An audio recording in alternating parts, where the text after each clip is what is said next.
আমি শিপ্রা ক্যান্টনমেন্ট থেকে আসছি। আমি দিদির মধ্যমগ্রাম ক্লিনিকে আসি। 1 মাস আগে আমি দিদির কাছে প্রথম আসি, তখন আমার 86 কেজি মতন ওয়েট ছিল। আজকে আমার 82, অলমোস্ট 4 কেজি মতন ওয়েট লস হয়েছে। আর দিদির কাছে সব থেকে ভালো ব্যাপার যেটা, দিদি কোনো রকম সিডস সাপ্লিমেন্ট কোনো কিছু নেই, পুরো একদম ঘরোয়া খাবার, ভাত রুটি নর্মাল সমস্ত খেয়ে ওয়েট লস করা যায়। আর আমার এখন যেটা সব থেকে ভালো লাগছে, পুরোনো যে জামা কাপড়গুলো যেগুলো একদম আলমারিতে রাখা ছিল, আমি পরতে পারবো না ভেবেছিলাম কখনো, সেগুলো যে আবার পড়তে পারবো, এই কনফিডেন্সটা আমার আসছে আস্তে আস্তে।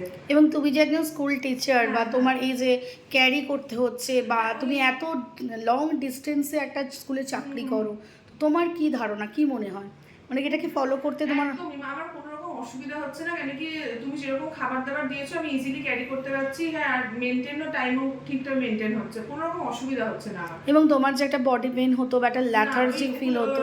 বডি পেন তো নেই, ক্র্যাম্প যে হতো সেগুলোও নেই। ইভেন ব্লাড টেস্টের রিপোর্ট যেটা, ওটাও অনেকটা ইমপ্রুভমেন্ট হয়েছে, রিপোর্টগুলোতে দেখতে পাচ্ছি।